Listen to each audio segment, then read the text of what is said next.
Holler! So today we are going to dive into cell signaling and cell communication. So let me share my screen. We'll get into it.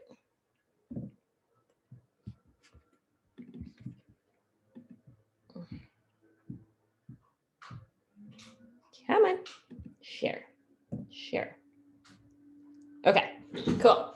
All right, so don't worry, I'll show you this in class because I know you guys are all dying to hear Taylor Swift's or cell signaling to the tune of Taylor Swift in class, don't worry. All right, so again, here are some great resources for you.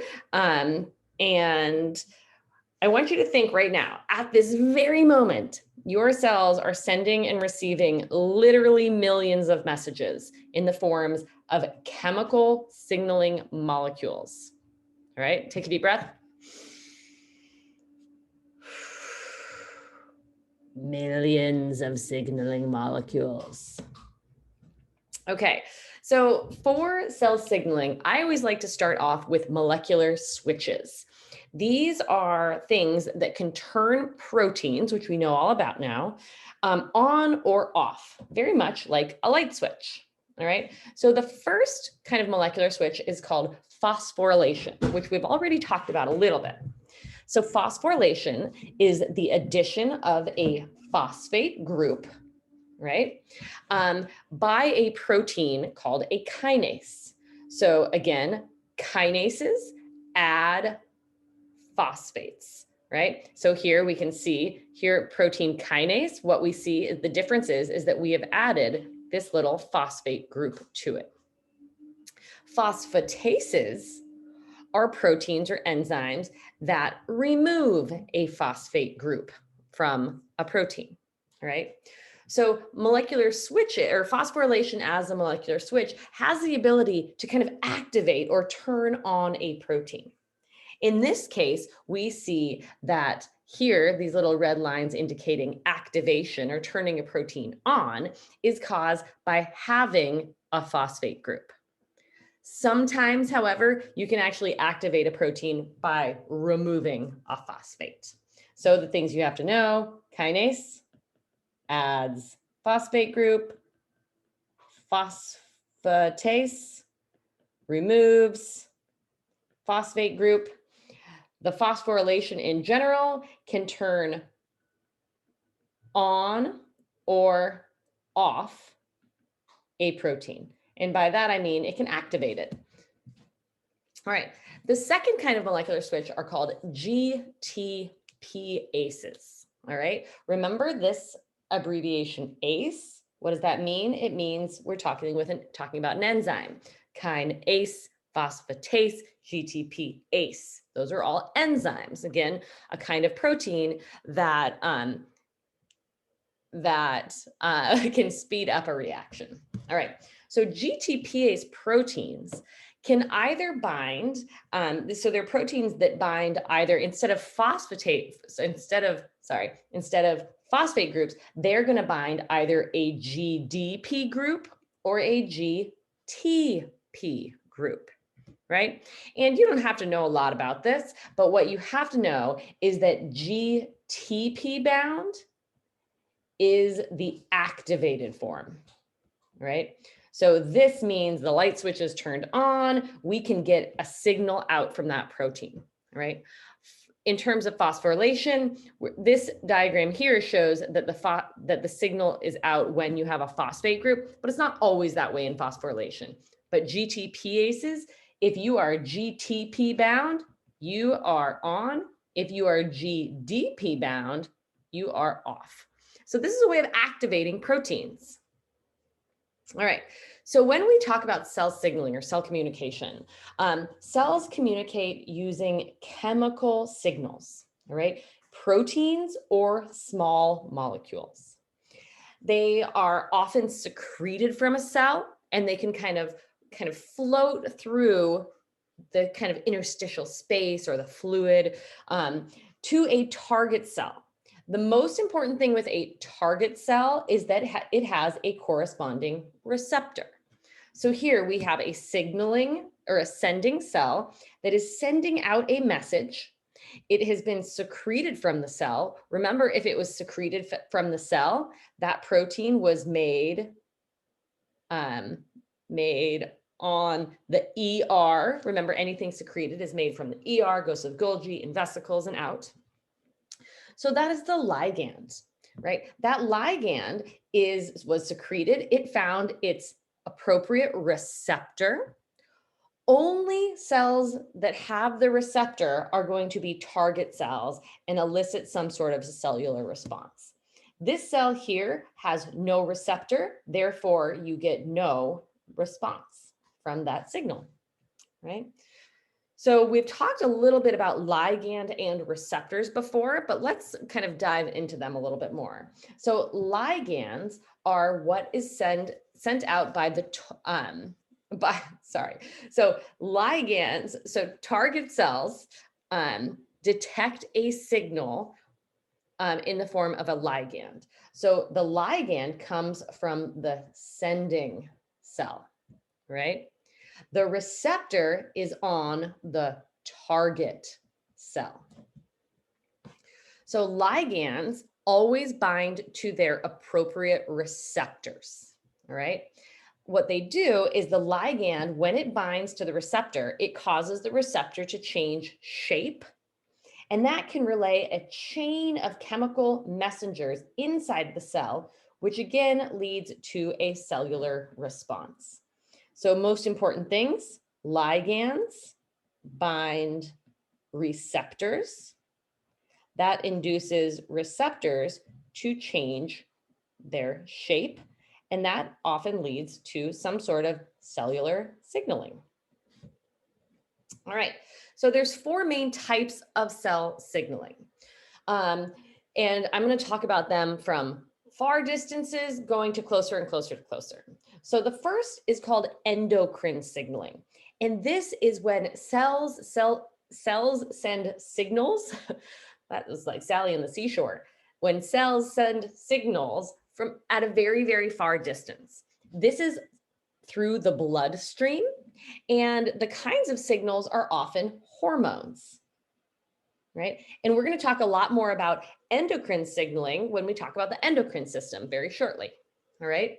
So here we have an endocrine cell. This is the sending cell. It is sending a chemical message through the bloodstream.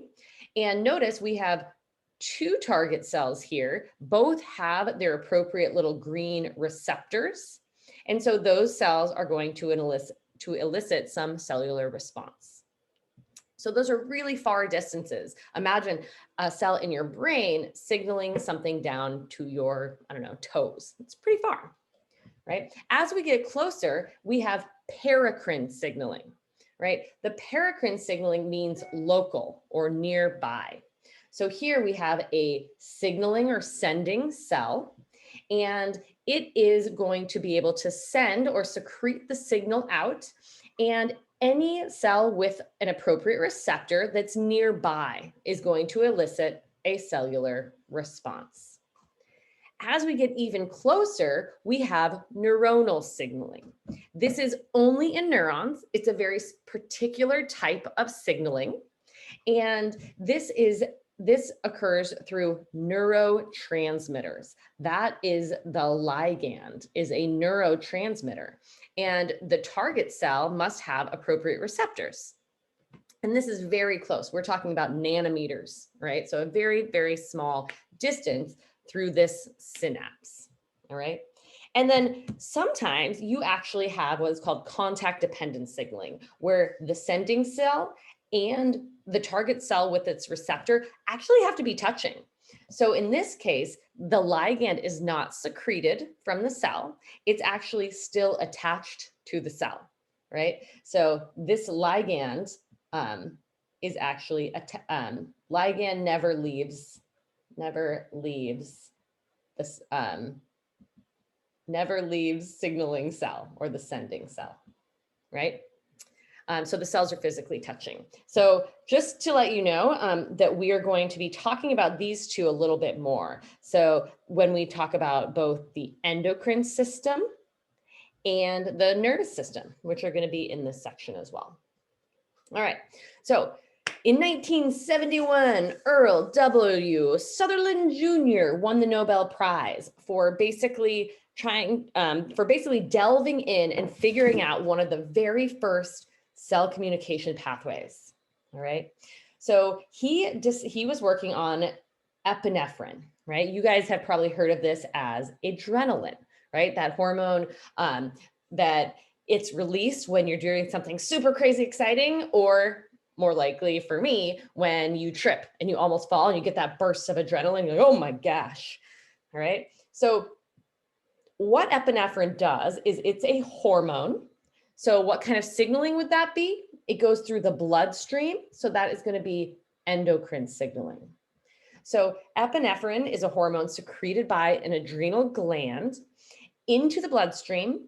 And what it does is it causes glycogen to break down into glucose. Remember, glycogen is how animals store our glucose.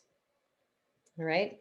And so when glycogen gets broken down into glucose, that can help cells with our fight or flight response. All right. So Sutherland knew this. He knew that epinephrine could cause glycogen to break down to glucose. So he did a very simple experiment. He added epinephrine directly to glycogen. And what he saw, no response at all. All right. Turns out through this study, a very simple experiment led to a very complex answer. So what he ended up seeing is that epinephrine is a ligand, but it does not interact directly with the enzyme that causes glycogen breakdown. Instead, we have our epinephrine here that must bind first to a receptor on a cell's membrane. Then that turns on a protein. Notice we go from GDP to GTP bound, meaning that protein is now on or activated, which then activates something else, which then activates something else. And eventually we are going to turn on the enzyme that breaks down glycogen into glucose. So this was one of the very first cell signaling pathways that is worked out.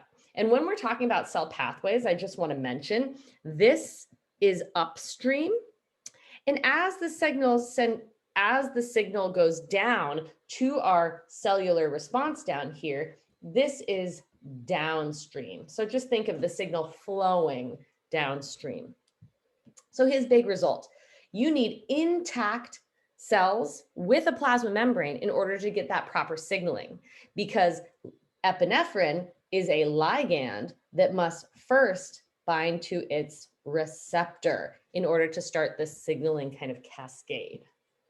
All right, so there's three main stages of cell signaling. Sorry, my kind of formatting is funky here. So first thing, we talked about this already. Ligand binds to receptor, right? Usually this is coming from an outside source, all right? So here we have our signaling molecule, which is our ligand, and it is binding to the receptor, right? One thing that always happens here is that then the receptor will change its shape, and that triggers number two, our signal transduction. Signal transduction is the signal, ligand binding receptor, that gets converted into a form that can somehow elicit a cellular response. So what we see here with signal transduction, this is usually like the stream, right? Going upstream to downstream. Some protein turned on another protein, either by phosphorylation or GTP binding, which turns on another one, which turns on another one. This is the signal transduction pathway. Eventually, what we're going to see is a cellular response. This is a specific response that was triggered by a signal. And again, the initial signal was a ligand, right? So our example of a cellular response in that last example was the breakdown of glycogen into glucose, right? That's a very clear cellular response. all initiated by that epinephrine ligand binding to its receptor on the target cell. Okay, so let's talk about ligands. So ligands are produced by cells and they interact with receptors on or within target cells, right? So there's two main types of ligands. So I'm going to label this as number one. Ligands that can enter the cell, right? So remember, when we're talking about a plasma membrane, there are certain kinds of chemicals that have the ability to just snake their way right through, right? Those, again, are small, hydrophobic, non-polar ligands. These can pass directly through the plasma membrane. And if they do that, they are going to bind intracellular receptors. So receptors that stay in the cytoplasm of the target cell. And as you hopefully remember, most of these are not proteins, right? Proteins are large, they're usually pretty polar. They, on the other hand, I'm going to draw it down here. So if we have a plasma membrane here, most proteins cannot go through the plasma membrane.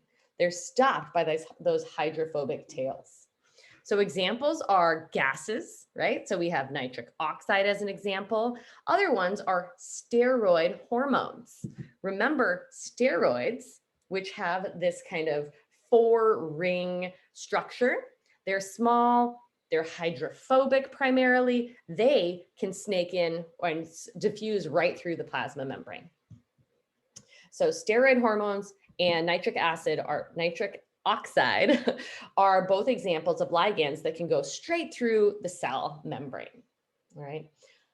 Most ligands are ligands in this second category. So this is kind of the second category of ligands. They bind on the outside of a cell, all right? These are water-soluble, polar charged ligands. They cannot get through the plasma membrane. So what they're going to have to do is there's going to have to be a receptor on the target cell where the ligand can bind, all right, because they can't get through. So most of these are proteins. Examples that you may have heard of: growth factors, insulin, and some neurotransmitters as well, right? And remember, proteins are many, usually hundreds to thousands of amino acids, and amino acids have those R groups and they can be polar and non-polar. All right, so just as there were two types of ligands, so we have two types of ligands. We had, I'm going to put plasma membrane diffusible, right? They go right through the plasma membrane, small, hydrophobic. And the second are ligands that need an kind of external receptor because they cannot get through the plasma membrane. So because we have two types of ligands, guess what? Two types of receptors, right? Two types of receptors. So the first are intracellular receptors, right? These are found in the cytoplasm, sometimes the nucleus of the cell. So intracellular receptors are inside. So here we have a ligand shown here in red. This ligand is going right through the plasma membrane, so it must be small, hydrophobic, and it is interacting with an intracellular receptor, all right? Most intracellular receptors, what their response is that they can change the levels of gene transcription by binding directly to DNA, all right? So you can see this kind of ligand receptor complex can then go directly into the nucleus and bind DNA. Cell surface receptors are the second category, all right? These are found on the plasma membrane of your target cell. And there are many kinds of cell surface receptors, but what's really important about them is that these cell surface receptors span the membrane. There is an extracellular part and there is an intracellular part. And that really allows us to get a signal from the outside into the inside, right? So that receptor, because it spans the membrane, allows something to go from the outside to the inside of the cell, right? And there are several different kinds. We're going to talk about 3 examples: ligand-gated, G-protein-coupled receptors, and receptor tyrosine kinases. But we're not going to go into a lot of detail about those now. If we have time in class, we can do more. So I just want to mention them very briefly. The first is ligand-gated ion channels. And just looking at the picture, what do we see happening here? Right? We have a signaling molecule, which is again the ligand. We have a membrane-bound or cell surface receptor. And when ligand here binds receptor, what that does is it causes a channel to open. So ions can then flow down their concentration gradient, whether that's inside or outside of the cell. Another example of a cell surface receptor is called a G-protein coupled receptor. And here we're back to that example of epinephrine signaling. So here again, we have epinephrine, which is a ligand that's going to bind a cell surface receptor. This then turns on the next downstream signal, and that is actually going to be a GT bound example, turning that on. And then we're going to see more downstream signaling of that. It's useful to mention that 40%, about 40% of all prescription pharmaceutical drugs target these G-protein coupled receptors. So they're really important in our bodies. Another kind of cell surface receptor is called a receptor tyrosine kinase. All right. And the reason I like to bring this example up is that it's kind of unique. Here we can see that there are actually 2 ligands that need to bind 2 receptors. And then what you see is a lot of phosphorylation, and that is going to turn those receptors on and then activate downstream signals in order to get our cellular response.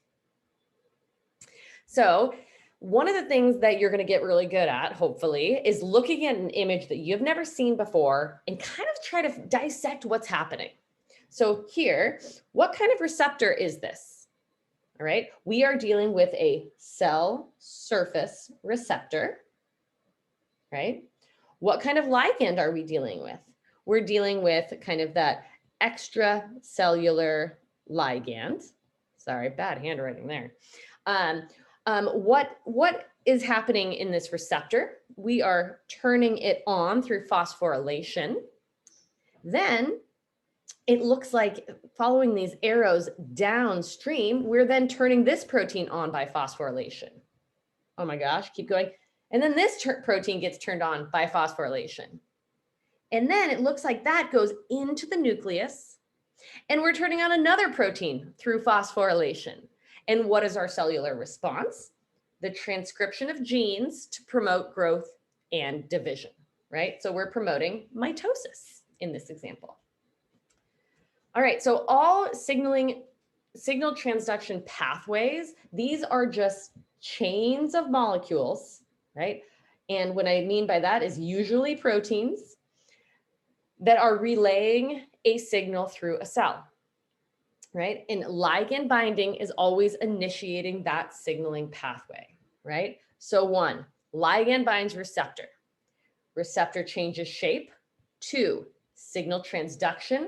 3, cellular response. So here's an image from Khan Academy that I really like. So if we have no ligand, the pathway is turned off and we get no cellular response.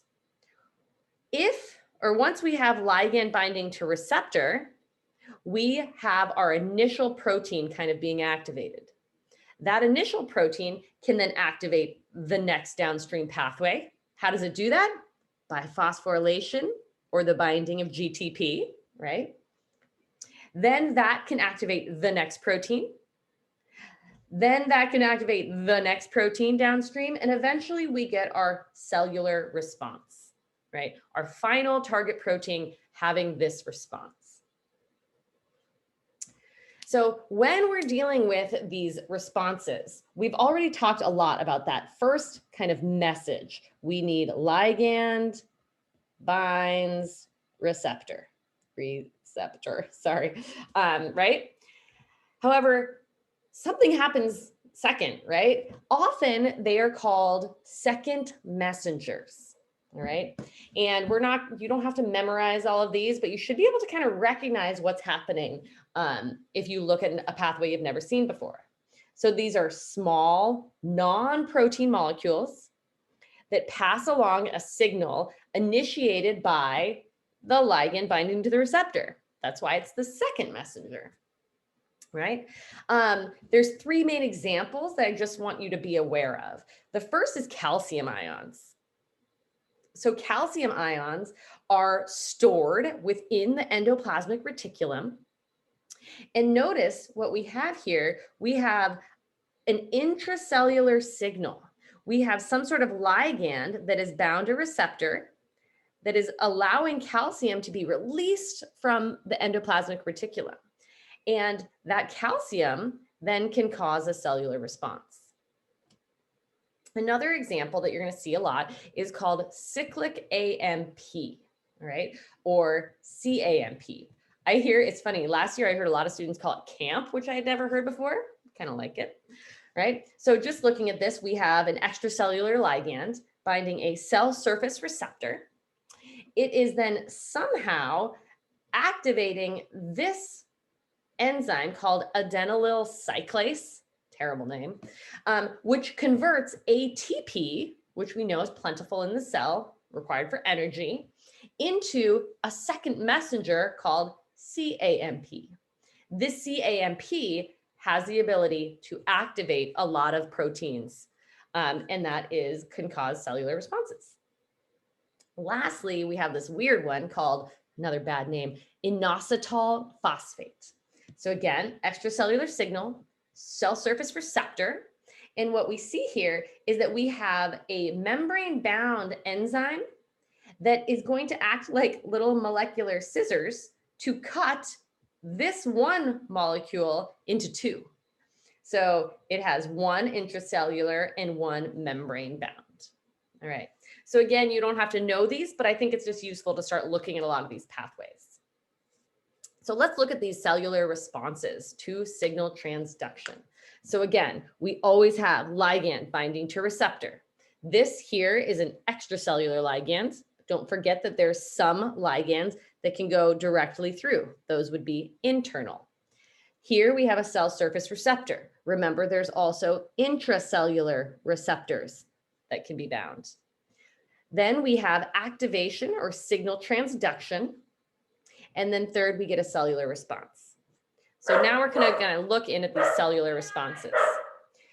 So sorry, my dog is yelling in the background. So despite differences in these ligands and receptors and signaling pathways, the common goal is always to produce some sort of a cellular response in that target cell, the target cell that has the receptor. Cellular responses can be both at the molecular level, meaning kind of transcriptional changes, and at the macroscopic level. So here we're dealing with many cells. So things like cell growth or cell death. All right. So I want to give you two examples of that.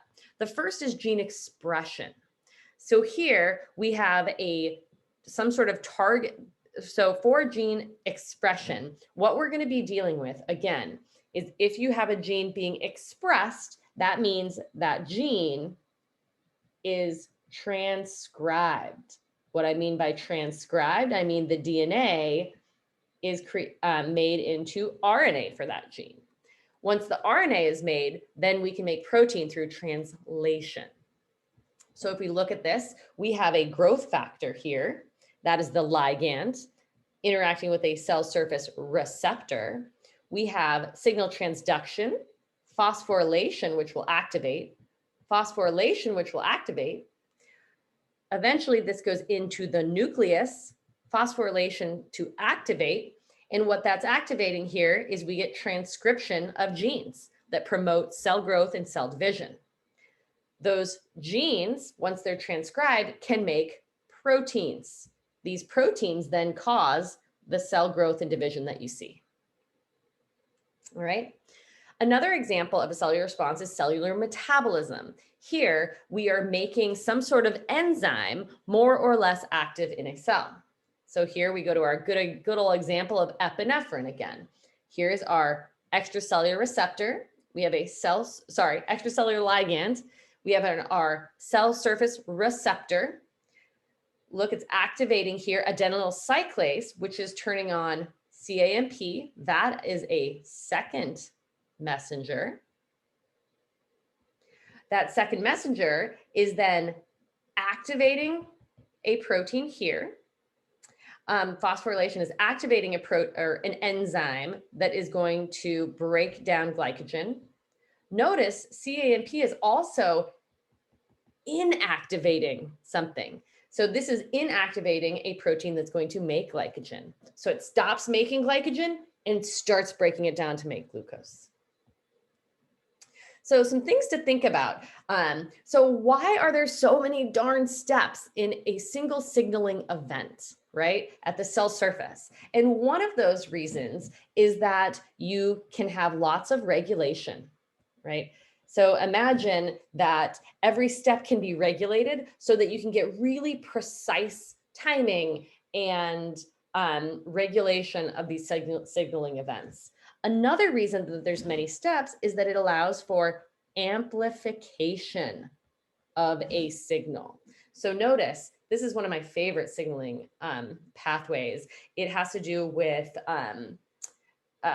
light entering your eye and getting a response from that.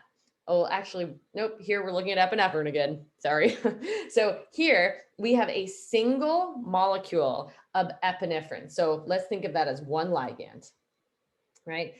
It can activate two of the downstream things, a couple more here. Eventually we get to our second messenger, and then we kind of can get we get more molecules. So one ligand can add, 10,000 molecules of cyclic AMP, and eventually we're actually getting one ligand giving 10 to the 8th glucose molecules being produced from that, or activating it, well, 10 to the 8 enzymes that can then break down glycogen. So you can get a lot of signal from a single ligand to receptor binding. All right. And we're going to just stop there. All right. Peace.